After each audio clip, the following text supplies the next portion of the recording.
stressed, not you. Who the best? It's you. Who gonna kill it? It's you. I'm sorry, I can't. Wait, what? I've been shooting Insecure since season 2, and we've been able to really stylistically stretch our legs and grow over the last few seasons, and creatively that's been a real joy for me.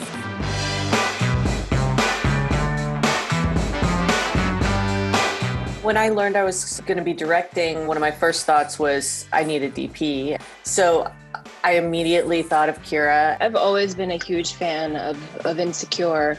So this season I was thrilled when Ava called me and said she was looking for a DP. And so immediately I was a yes. The episode is a really special episode between two characters. And so we were really able to create our own world. That was really how I kept explaining it, is I wanted it to feel like a dream.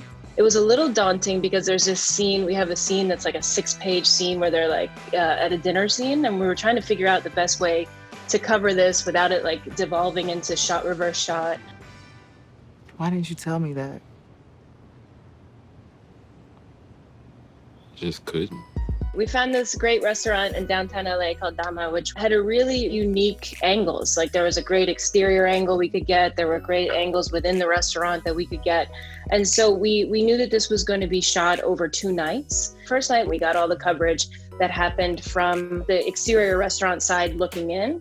And then the next night we got the coverage from the restaurant, and we covered the whole scene that way. We basically just tried to figure out, okay, let's get the coverage, let's get everything we need. And then there are moments that we know that we want to use specific shots. Like we knew that there was going to be a high angle shot that we wanted for each of them to like isolate this one section of the conversation. There was always the plan to do the push in on Issa. There was a part of me that felt like I was scared we'd fall back into old patterns. That was something I talked about with Natasha Rothwell, the writer, because to me, this is the distillation of what she hasn't been saying for however many years. This is what broke the relationship. So that was the only move we did. We could have kept moving the camera. We could have tried to make it exciting in other ways, but we really just were trying to let the actors lead. You didn't want to talk. You didn't want to go out. You didn't want to have sex. You didn't want me, Lawrence. I leaned into the pre-existing color of the practicals that are in the restaurant, which went a little more warm. So I matched that with our lighting. Outside of the restaurant, I went more cool with the environment around them, just so there's a little bit of a color contrast. That's really our thing on the show, is to take what's really happening in the environment and try to stay true to that. It's like the locations are a character. I like you like this. Like what? Like this. It's new. Keep it up. It's a good look. That location was an empty parking lot, and Kay Lee, our production designer, created this whole world, and she had to find all the artists in the art walk. And then I think it was like within 3 or 4 days before we started shooting, we still didn't have like a main section for them to walk through. And Kay was like, well, we can do this cloud thing. And so she created this whole cloud world for them to walk through. I put some Astra tubes, which are tubes that we can program into the dimmer to change colors. So we were changing colors overhead of the clouds and then having them glow this warm color. And then when we got out into the art walk, Ava had the idea of, like, as part of the set piece, of having an old movie projection happening on the wall. And so over the art walk, I had a softbox, like a 20 by softbox that was rigged with sky panels. And we were able to match the color of the sky panels, which were creating the ambience of the scene, to the color of the projector that was on the walls. It was really good seeing you.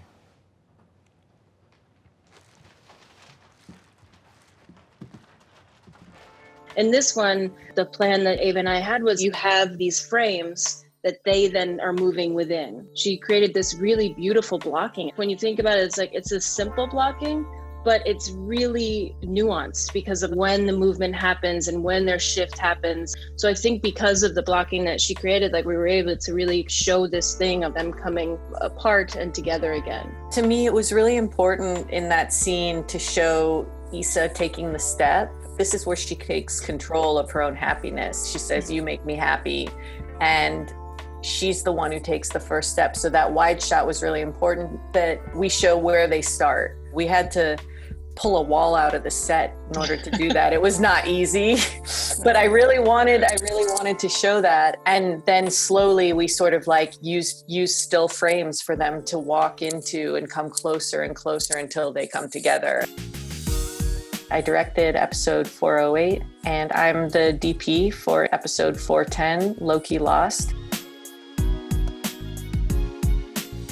That scene was so fun for me to shoot because we were in this practical location and really no one fit in there. So it was me with the camera, Prentice with a monitor, and the focus puller and no one else. No lighting, no bounce card. It was like really raw. And that was the right vibe for the scene. She's really raw.